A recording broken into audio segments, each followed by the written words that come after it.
बंगाल के गवर्नर को बंगाल का गवर्नर जनरल बना दिया गया। किसी को कोई दिक्कत नहीं है। वही कलकत्ता में रेगुलेटिंग एक्ट जो था, इसके बाद एक और एक्ट आया रेगुलेटिंग एक्ट के बाद। रेगुलेटिंग एक्ट में तो आपको पता ही था कि भैया क्या था, एक सुप्रीम कोर्ट की स्थापना की गई, एक क्या बना दिया गया, बंगाल के गवर्नर को बंगाल का गवर्नर जनरल बना दिया गया। बंगाल के गवर्नर को बंगाल का गवर्नर जनरल बना दिया गया। ये 1786 को इधर लगा देते हैं जिसमें बीटो दिया गया, बीच में छूट गया एक तो गलती से। यहाँ Pitt's India act 1784, Pitt's India act, इसको बाबू हमेशा याद रखिएगा, बड़ी भयानक क्वेश्चन पूछता है। Pitt's India act 1784। देखिए जब रेगुलेटिंग एक्ट आया था ना, तो रेगुलेटिंग आवाज करकरा रहा है, नहीं करकरा रहा है बबुआ, देखिए मेरी ओर ध्यान से समझिए। 1773 ये 1773 के रेगुलेटिंग एक्ट जब आया तो इस सुप्रीम कोर्ट में बहुत ज्यादा धांधली होने लगी। जो गवर्नर जनरल था ये बहुत गलत काम करने लगा। गवर्नर जनरल क्या करता था, किसी भी राजा से लड़ाई कर देता था, किसी गांव के मुखिया को पीट देता था, व्यापार होता था 100 रुपया का इंग्लैंड को बताता था 20 रुपया, बड़ी बड़ी क्या चीज थी, दिक्कत होता था, जिस वजह से बहुत ज्यादा दिक्कत आने लगा। तो इस कंपनी में भ्रष्टाचार बढ़ गया। तो कंपनी के करप्शन को कम करने के लिए पिट्स इंडिया एक्ट 1784 लाया गया और इसके तहत हम लोगों ने द्वैध शासन चालू कर दिया। अंग्रेजों ने इंडिया के ऊपर जो ब्रिटिश, देखिए भारत जो था, इस भारत पे शासन कौन कर रही थी उस समय, हमारे यहाँ राजा महाराजा सब खत्म थे, ब्रिटिश ईस्ट इंडिया कंपनी शासन कर रही थी। तो इंग्लैंड ने इस ब्रिटिश ईस्ट इंडिया कंपनी पर द्वैध शासन यानी डुअल गवर्नमेंट पॉलिसी ठोक दिया। कौन सी पॉलिसी ठोक दिया? डुअल गवर्नमेंट पॉलिसी ठोक दिया। इस डुअल गवर्नमेंट में कह दिया गया भैया दो तो चीज रहेगा, एक रहेगा निदेशक, एक रहेगा नियंत्रक। निदेशक और नियंत्रक यानी एक बोर्ड रहेगा, बोर्ड मतलब लोगों का समूह जो रहेगा डायरेक्टर का, और एक रहता नियंत्रक का जो रहेगा कंट्रोलर का। तो बोर्ड भारत में शासन कितने लोग करेंगे? 2 लोग। एक का नाम रहेगा निदेशक मंडल यानी बोर्ड ऑफ डायरेक्टर, एक का नाम रहेगा नियंत्रक मंडल यानी बोर्ड ऑफ कंट्रोलर। सर जो बायोलॉजी का बैच एप्लीकेशन पे होगा बबुआ, बायोलॉजी का बैच एप्लीकेशन पर भी होगा, एडमिशन उसका हम बता देंगे, ठीक है, एप्लीकेशन पे भी होगा।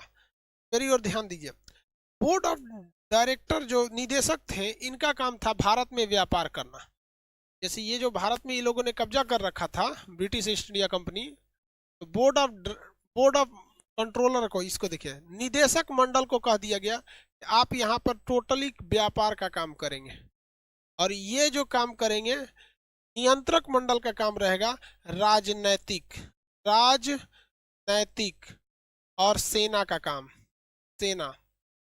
अभी क्या है, जो बोर्ड, जो इंग्लैंड इतना दूर है, उस समय ना मोबाइल था, ना व्हाट्सएप, फेसबुक, इंटरनेट इतना था नहीं, एक जगह से इतने से यहाँ तक मतलब टेलीकम्युनिकेशन के लिए बहुत ज्यादा हफ्तों हफ्ते इंतजार करना पड़ता था। यहाँ से कोई मैसेज गया तो इंडिया आने में काफी टाइम लगता था। तो कभी कभी क्या था कि बोर्ड ऑफ जो कंट्रोलर थे, यहाँ से आदेश दे देते थे कंट्रोलर लोग कि यहाँ आपको इस राजा से क्या करना है, हमला करना है। तो यहाँ से जो डायरेक्टर संभाल रहा है, इस डायरेक्टर को ये बात माननी पड़ती थी और वायसराय को उस पर हमला करना होता था। लेकिन कई बार ऐसा देखा गया है कि यहाँ की परिस्थिति इस तरह से नहीं होती थी, यहाँ की परिस्थिति बड़ा उटपटांग हो जाती थी और यहाँ डायरेक्टर थुरा जाता था। तो कई बार ऐसा हो गया कि भैया इसके ऑर्डर को इसको मानना ही पड़ता था। अब इंग्लैंड में बैठ के आप इंडिया के क्या सॉल्व कीजिएगा, बहुत दिक्कत हो जाएगा। साउंड स्लो है सर, प्लीज चेक कीजिए। साउंड सही नहीं, साउंड में प्रॉब्लम है क्या? हाँ ओके, यहाँ बैटरी में, यहाँ भी ठीक है भाई, यहाँ भी ठीक। लेफ्ट और राइट क्या होता है, हम आगे पढ़ाएंगे। लेफ्ट और राइट नहीं होता, लेफ्ट विंग और राइट विंग वो आगे बताएंगे, वामपंथी और दक्षिणपंथी। जो सरकार के खिलाफ बात बोलता है उसे लेफ्ट कहा जाता है, सीधी सी बात। जो राजा और सरकार के खिलाफ होता है, उनकी नीतियों के खिलाफ होता है, लेफ्ट विंग बोलते हैं। लेफ्ट विंग वालों को धर्म से कोई मतलब नहीं रहता है। और राइट विंग्स वाले जो होते हैं वो बहुत हर मुद्दे में धार्मिक बात को उठा के लेके चलाएंगे, मेरा धर्म, ये सब छोड़िए।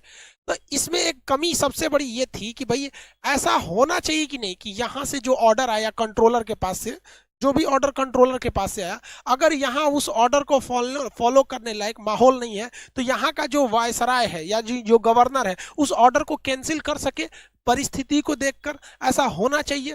तो इसी वजह से क्या है भाई, यहां पर हम लोगों ने एक चीज डाल दिया जिसको कहा गया वीटो पावर। 1786 में एक एक्ट लाया गया जो कहा कि पिट्स इंडिया एक्ट बहुत अच्छा था, लेकिन इसमें एक कमी थी कि यहाँ के जो गवर्नर थे, गवर्नर थे वो इंग्लैंड के आदेश को मानने के लिए मजबूर थे, इसलिए यहाँ क्या दे दिया गया, वीटो पावर।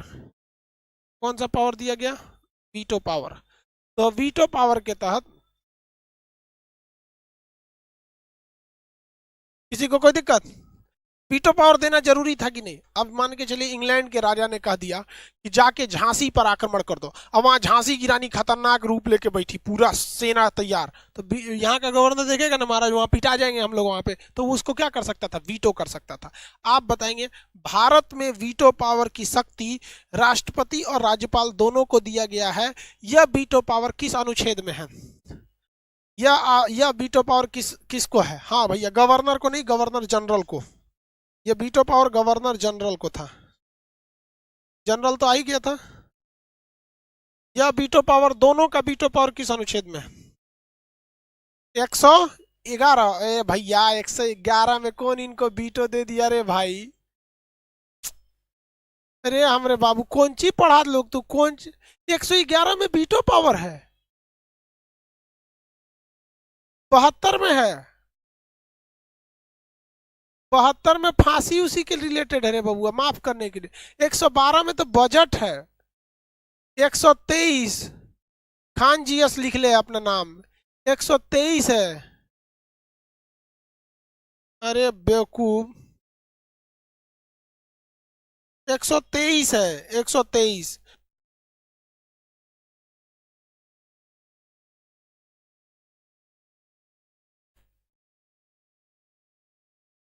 123 है, और राष्ट्रपति का 123 है वीटो, और राज्यपाल का बस इसको बीच में घुसा दीजिए 213 हो जाएगा। क्या कर रहे हो बबुआ, हमारा नाम हंसा देगा तुम लोग तो।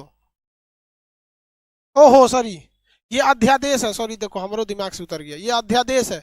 वीटो पावर 111 में, सॉरी यार हम ही से गलती हो गया, अरे यार तुम लोग सही हो, हमारे दिमाग में अध्यादेश था वो 123, आप ही लोग सही है, सॉरी सॉरी सॉरी यार हम ही गलती बोल रही है, वो अध्यादेश था 123, आप ही सही हो यार मिस्टेक हो गया, गुस्सा में दिमाग काम नहीं करता है, आप लोग सही हो, 111 में बता दिए थे गलती हम ही से हो गया।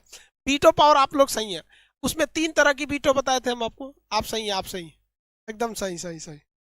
हमारा दिमाग अब पानी उनी लाइए जी असल में गुस्सा में डांट दिए, हाँ? छोड़ दिए, गुस्सा में क्या किए ना, डांट दिए। अब एकदम गुस्सा में डांटने के बाद ना जानते हो ना दिमाग थोड़ा सा चेंज हो जाता है। ठीक है, आप लोग एकदम सही है, मेरा नाम नहीं हंसाएंगे आप लोग भाई बहुत अच्छा, आप हमारा नाम बहुत आगे ले जाएंगे 111 में, बहुत अच्छा यार, आप लोग इतना अच्छा से पढ़ेंगे हमको विश्वास नहीं था 123 अध्यादेश है। चलिए वेरी गुड। 1773 का रेगुलेटिंग एक्ट याद रहेगा आप लोग को, 1773 का रेगुलेटिंग एक्ट। 1773 के रेगुलेटिंग एक्ट में बहुत सारी कमियां थी, जिस कमियों, हाँ एक कह रहा है कि सर सूरज सिंह कह रहे हैं इसीलिए सर गुस्सा नहीं करना चाहिए गुस्सा नहीं करना चाहिए यार, गुस्सा तो दिला दिए लोग इसलिए ना, हम ऐसे गुस्सा करते हैं जल्दी नहीं करते हैं। देखो गुस्सा कितना खराब चीज है, हम जो कभी से कोई चीज नहीं भूलते थे, आज गुस्सा में उल्टा सीधा बोल दिए। आगे बढ़ते हैं, यहां तक में कोई प्रॉब्लम नहीं। 1773 का रेगुलेटिंग एक्ट, 73 के बाद 1784 का Pitt's India act. Pitt's India act में कैसी नियम लाया गया था, द्वैध शासन प्रणाली, द्वैध शासन प्रणाली, कौन सा, द्वैध शासन प्रणाली। द्वैध शासन प्रणाली में व्यापार दिया गया डायरेक्टर मंडल को, राजनीतिक काम और सेना को दे दिया गया नियंत्रक मंडल, और गवर्नर को आगे जाके 86 यानी 2 साल में एक अलग से पावर दिया गया, वीटो पावर। कौन सा पावर, वीटो पावर। कौन पावर? Veto power. अब हम देखते हैं 1773 देख लिए, 1784, 1786। अब 1813 का चार्टर्ड एक्ट, 1813 का चार्टर एक्ट। भैया चार्टर्ड एक्ट है, आप बताइए इंग्लैंड से बन के आया था या भारत में बना था? चार्टर एक्ट है, इंग्लैंड से बन के आया था या भारत में बना था?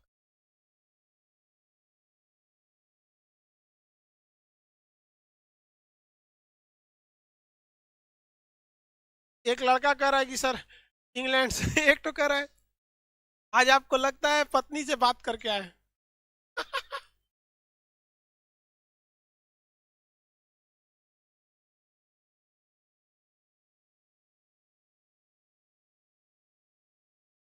इंग्लैंड से बन के आया था।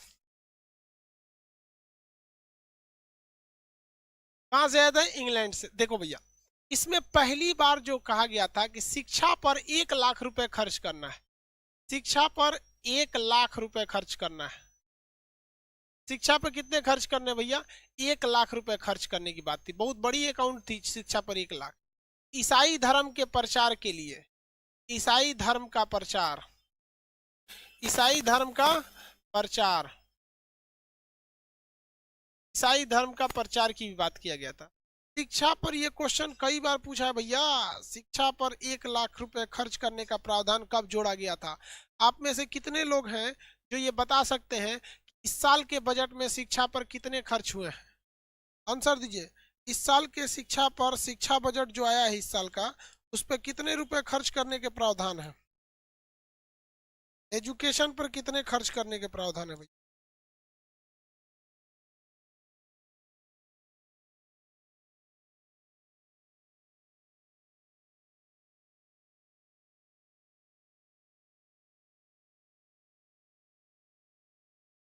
तिरानवे हजार करोड़। 1793 हजार करोड़ इस बार, 93 हजार करोड़। आपको पता है इससे पहले साल 96 हजार करोड़ खर्च था।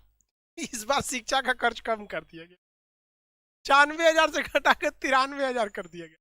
मतलब यार निर्मला जी आप क्या मतलब बताए। खैर कोई बात नहीं, डिसीजन लॉन्ग टर्म डिसीजन था। 93 हजार करोड़। पिछली साल 96 हजार करोड़ रुपए शिक्षा पे खर्च थे। एज एक्सपेक्टेड दुनिया का हर आदमी जानता था कि भारत सरकार शिक्षा पर ज्यादा ध्यान देगी, तो उसको ऑलरेडी 6 करोड़ घटा क्यों दिया भैया आपने? 99 हजार करोड़ से 93 हजार क्यों लेके चले आए? ऐसा नहीं करना चाहिए था। बेवकूफ कहता, कौन कहता है जीडीपी का 4% है? 2% नहीं है,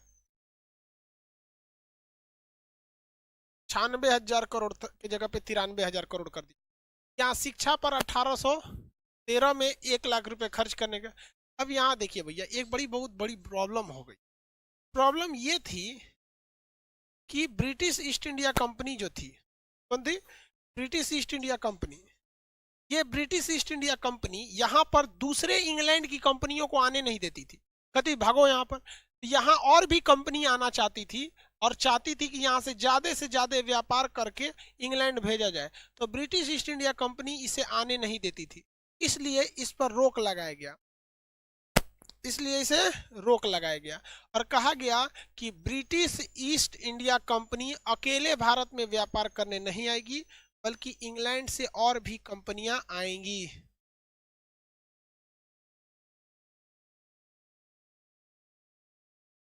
अरे यार तो हम क्या कह रहे हैं, पहले 99 हजार करोड़ था, अभी 93 हजार करोड़ हो गया।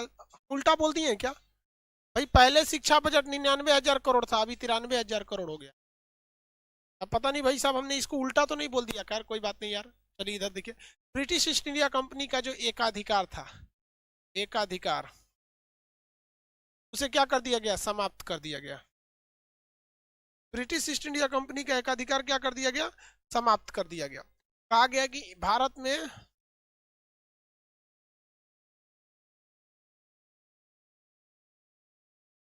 बताइए सही किया कि नहीं किया गया? भारत में ब्रिटिश ईस्ट इंडिया कंपनी के साथ व्यापार एकाधिकार को क्या कर दिया गया? समाप्त कर दिया गया। इसके बाद दो चीजों में छूट दिया गया। दो चीजों में कहा गया कि चीन देश से व्यापार करना है तो केवल ब्रिटिश ईस्ट इंडिया कंपनी करेगी, और भारतीय चीनी का व्यापार करना है, भारत में चीनी खरीदना है तो भी ईस्ट इंडिया कंपनी व्यापार करेगी। तो बाबू मेरा एक जवाब दीजिए, अगर ब्रिटेन की कोई कंपनी 1813 के अधिनियम की बात कर रहे हैं, 1813 1813 के अधिनियम के तहत कहा गया कि ब्रिटेन से जिस कंपनी को जाना है भारत में व्यापार करने वो जा सकता है, लेकिन यहाँ चीनी का व्यापार नहीं कर सकता है। चाय में डालने वाले चाय चीनी बोल दिए क्या? चीनी बोल दिए हैं, गड़बड़ हो गया जी, आज हम क्या बोल दिए? ची, चीनी बोल दिए, चाय गड़बड़ बोल दिए। देखो भाई, भारतीय चाय चीनी लिख दिए, चीन देश और भारतीय चाय। अगर कोई ब्रिटेन की कंपनी आती है इंग्लैंड में, तो वो भारत में व्यापार कर सकती है, लेकिन वह भारत से चाय ले आके इंग्लैंड में नहीं बेच सकती है। भारत के चाय का इंग्लैंड में व्यापार जब भी करेगा तो ईस्ट इंडिया कंपनी करेगी, और ब्रिटेन की कोई भी कंपनी चीन में जाके व्यापार नहीं करेगी। केवल और केवल चीन में जाकर व्यापार करने का अधिकार किसको दिया गया? ब्रिटिश ईस्ट इंडिया कंपनी को। तो बताइए 1813 का जो एक अधिनियम था, क्या 1813 के अधिनियम के तहत, क्या 1813 के अधिनियम के तहत, क्या 1813 के अधिनियम के तहत कंपनी के एकाधिकार को पूरी तरह से समाप्त किया गया या आंशिक रूप से समाप्त किया गया? कंप्लीटली स्टॉप कर दिया गया या पार्शियली?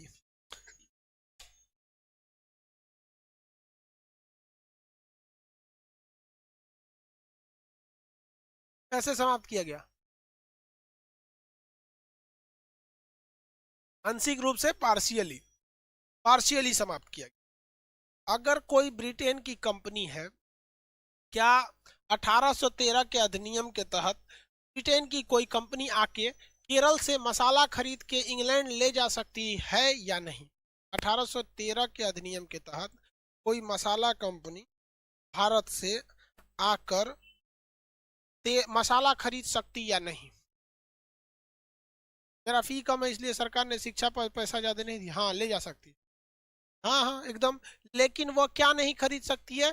चाय की पत्ती नहीं खरीद सकती, चाय की पत्ती नहीं खरीद सकती थी। चाय की पत्ती खरीदने का अधिकार किसे दिया गया था भैया? चाय की पत्ती खरीदने का अधिकार ब्रिटिश ईस्ट इंडिया कंपनी। 1813 के तहत, अधिनियम के तहत, British east India company China में व्यापार नहीं कर सकती, चाइना में व्यापार नहीं कर सकती। अब आगे आते हैं किस पर? 1833 का अधिनियम, 1833 का चार्टर, 1833 का चार्टर्ड एक्ट। इस एक्ट में क्या कह दिया भैया? इस एक्ट में कह दिया 1833 के चार्टर्ड एक्ट में, भैया कंपनी यानी ब्रिटिश ईस्ट इंडिया कंपनी का जो एकाधिकार है, एकाधिकार, एकाधिकार, इस एकाधिकार जो पहले ही खत्म हो गया था, केवल चीन देश से एकाधिकार बचा था और भारतीय चाय पर बचा था, उस भी एकाधिकार को छीन लिया गया, अतः पूर्णतः समाप्त कर दिया गया। कंपनी के एकाधिकार को पूर्णतः समाप्त कर दिया गया। अब ब्रिटेन की कोई भी कंपनी भारत में आएगी, सामान खरीदेगी, इंग्लैंड ले जाएगी, मन करे तो चाइना जाओ, कहीं जाओ, कंपनी के पूरे तरह से एकाधिकार को 1833 के चार्टर्ड एक्ट के तहत समाप्त कर दिया गया। 1833 के चार्टर्ड एक्ट के तहत समाप्त कर दिया गया।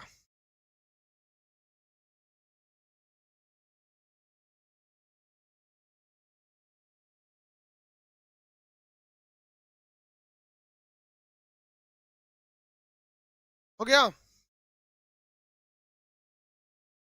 किसी को कोई दिक्कत नहीं?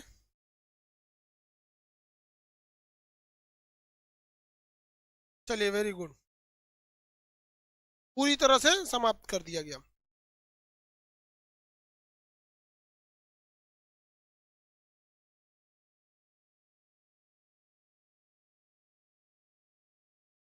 आगे बढ़िए,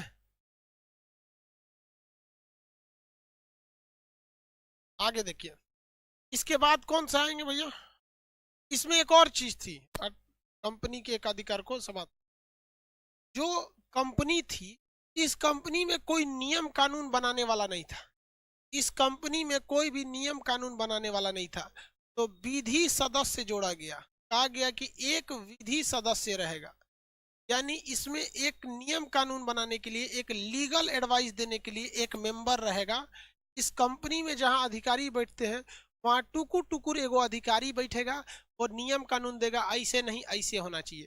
तो भारत में एक विधि सदस्य, भारत में पहली बार एक विधि सदस्य को कब जोड़ा गया था? भारत में पहली बार एक विधि सदस्य को कब जोड़ा गया? आंसर दीजिए, विधि सदस्य को कब जोड़ा गया?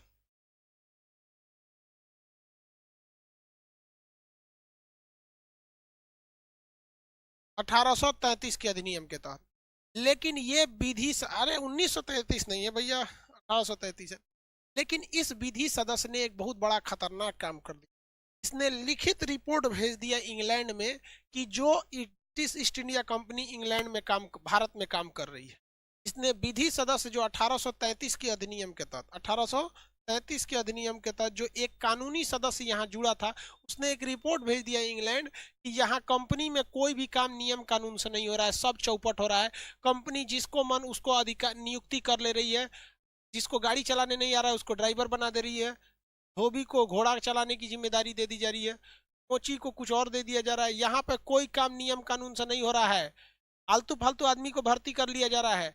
इस वजह से यहाँ ब्रिटिश ईस्ट इंडिया कंपनी में बहुत दिक्कत होगा, आप इस पे विचार कीजिए। तो इंग्लैंड वालों ने देखा भैया ये विधि सदस्य ने तो बहुत अच्छा काम किया, तो इन्होंने यहाँ नियम भेज दिया कि कोई भी कर्मचारी की नियुक्ति British east India company exam लेकर करेगी। क्या करेगी?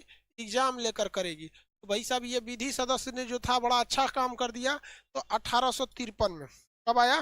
1853 का चार्टर, 1853 का चार्टर में कहा गया, देख भैया ये जो विधि सदस्य है ये बहुत अच्छी बात बोला है, इसलिए अब हम एक विधि परिषद बना देंगे। एगो सदस्य नहीं बनेगा, एगो ऑफिस बना देंगे, लीगल ऑफिस बना देंगे। क्या बनेगा? विधि परिषद बना, लीगल काउंसिल बना देंगे। क्या बना देंगे? काउंसिल। पहले तो एक गो सदस्य था, अब एगो पूरा भारी भरकम ऑफिस बना देंगे, और वो ऑफिस का काम रहेगा कि पूरे भारत में लीगल चीजों को देखना। और यहाँ पर खुली प्रतियोगिता, एग्जाम लेने की व्यवस्था कर दिया गया। कर्मचारियों की नियुक्ति कोई भी कैसे होगा? एग्जाम लेकर करेगा। समझ में क्या? एग्जाम इतना लेट से क्यों आता है भाई साहब? कोई भी नियम को बनने के बाद उसमें सुधार बहुत देर से होता है, और सुधार करने के लिए क्या बवाल होता है आप देख रहे हैं। कृषि कानून को लेकर क्या बवाल हुआ है? खुली प्रतियोगिता को व्यवस्था चालू किया गया। यूपीएससी का एग्जाम दीजिए, बीपीएससी दीजिए, ऐसी ऐसी खुली प्रतियोगिता एग्जाम की व्यवस्था कब किया गया? एग्जाम की व्यवस्था कब किया गया भैया? 1853 के, 1853 के चार्टर के तहत, 1853 के चार्टर के तहत। ये कितना अच्छा है, 20-20 साल का गैप है, 20 साल यहाँ, 20 साल यहाँ, कोई दिक्कत ही नहीं है, 20-20 साल का गैप है। 1800 कौन सा एक्ट था भैया? 53 का चार्टर, 1853 का चार्टर, किसी को कोई दिक्कत नहीं है यहाँ पर।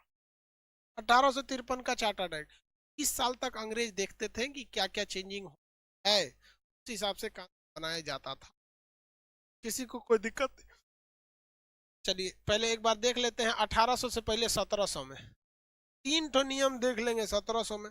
1773 का रेगुलेटिंग एक्ट, बंगाल के गवर्नर को बंगाल का गवर्नर जनरल बना दिया गया, वहां एक सुप्रीम कोर्ट की स्थापना कर दी गई। 1784 में ईस्ट इंडिया एक्ट आ गया। ईस्ट इंडिया एक्ट के तहत भारत में द्वैत शासन आ गया, एक हो गया डायरेक्टर जो व्यापार देखता था, एक हो गया कंट्रोलर जो सेना और राजनीतिक काम देखता था। 2 साल बाद इसी में एक और सुधार दिया गया, 1786 में वीटो पावर दिया। अब 1800 में एंट्री मारते हैं तो 20 साल का गैप आएगा। 1813 का अधिनियम आया, इसमें कंपनी के इसमें क्या किया गया? 1 लाख रुपया शिक्षा पे खर्च किया गया, ईसाई धर्म के प्रचार की बात किया गया, और इसी में कहा गया कि कंपनी का एक अधिकार आंशिक रूप से समाप्त हो जाएगा।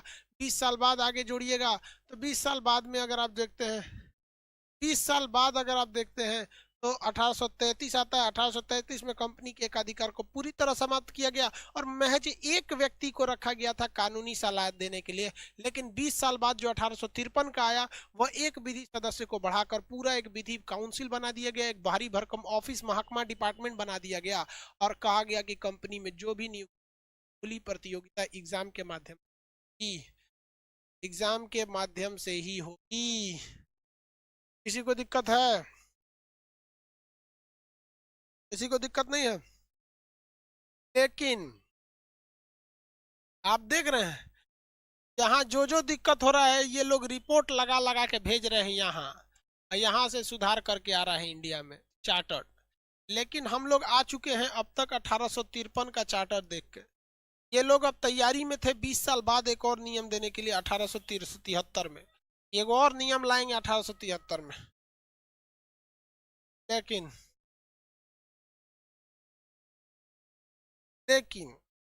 1857 में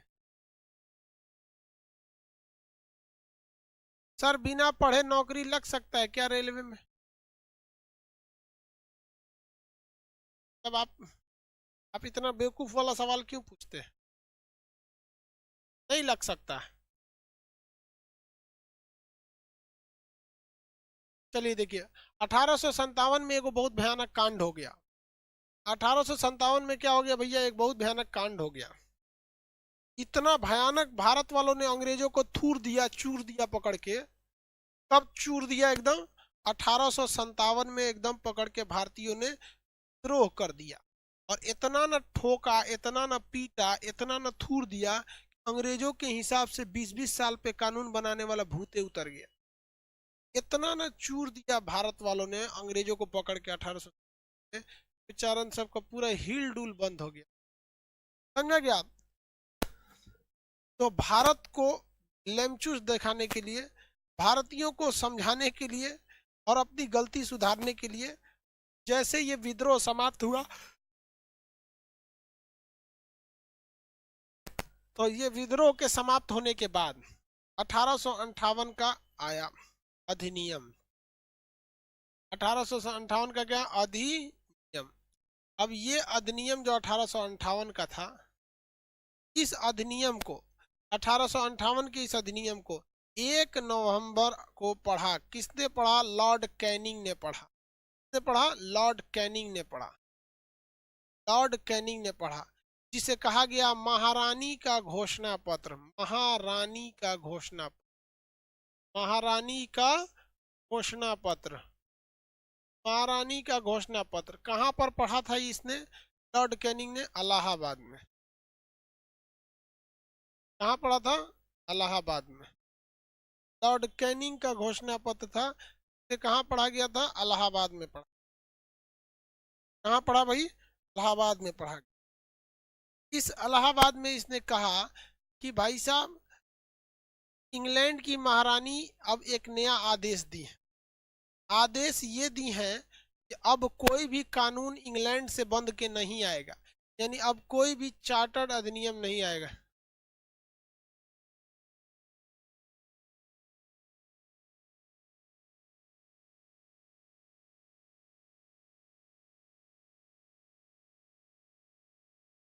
कहाँ पर पढ़ा भैया?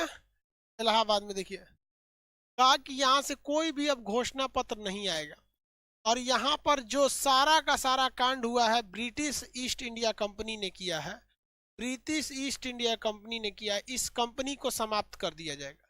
कंपनी का जो गवर्नर जनरल है, गवर्नर जनरल है, इसको भी क्या कर दिया जाएगा? समाप्त कर दिया जाएगा। जितने चार्टर्ड अधिनियम हैं उन्हें भी समाप्त कर दिया जाएगा। किसी भी राजा के ऊपर अब आक्रमण नहीं किया जाएगा। किसी भी राजा या रानी के ऊपर आक्रमण नहीं किया जाएगा। माइक ठीक कीजिए सर। किसी भी राजा रानी के ऊपर अब आक्रमण नहीं किया जाएगा। कोई भी नए क्षेत्र पर, किसी भी प्रकार के नए क्षेत्र पर अब दोबारा कब्जा नहीं किया जाएगा, क्योंकि इतना ना कुचाया था सब, इतना ना पीटे थे सब।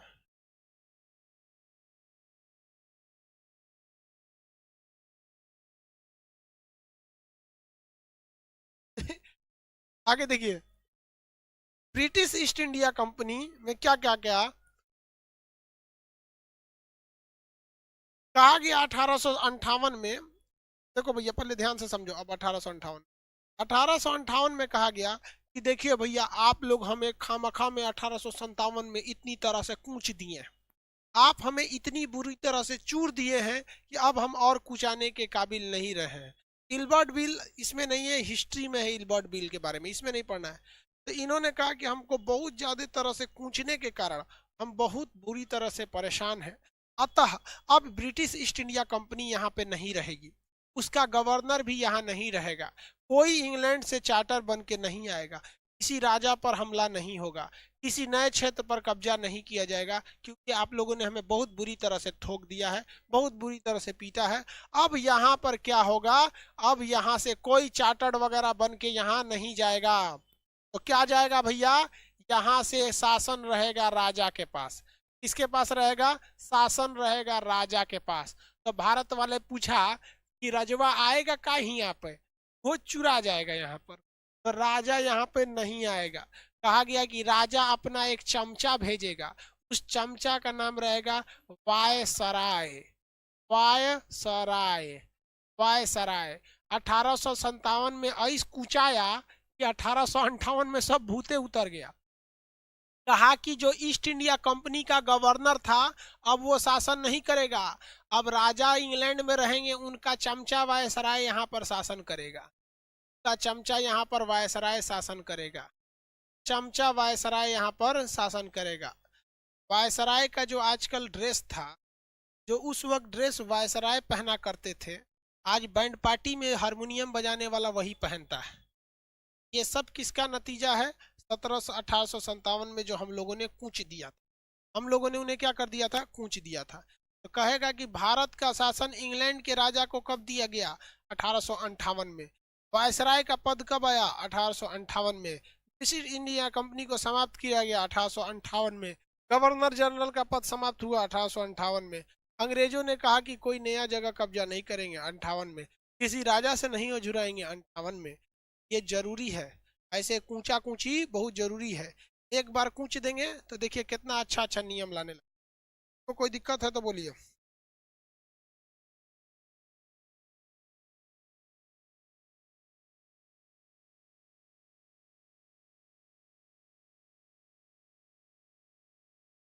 हो गया, आगे बढ़े, कोई दिक्कत नहीं।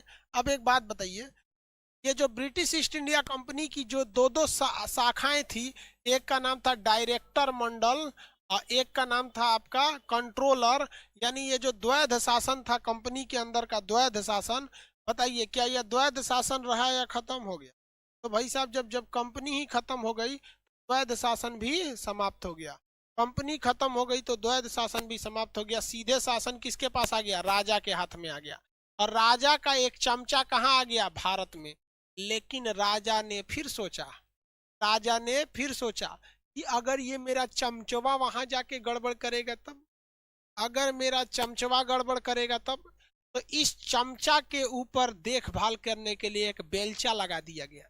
राजा ने अपना एक चमचा भेजा वायसराय, और ये चमचा काम ठीक से कर रहा है कि नहीं इसके लिए एक और बेलचा भेजा, बड़े साइज का चमचा, जिसका नाम रखा गया राज्य सचिव।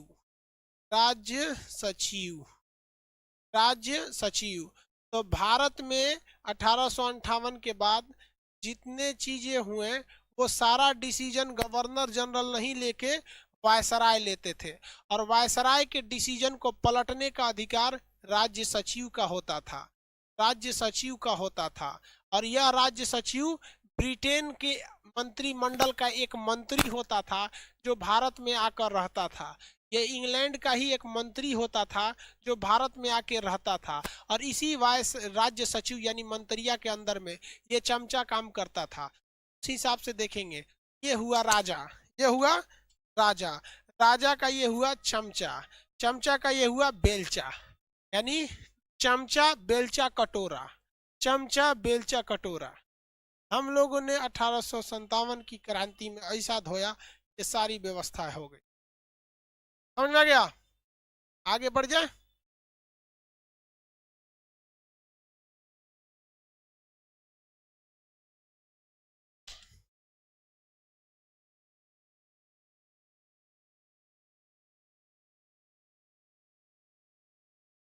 भाई साहब राज्य को कहते हैं स्टेट, सचिव को कहते हैं सेक्रेटरी, स्टेट सेक्रेटरी। चमचा के ऊपर बेलचा,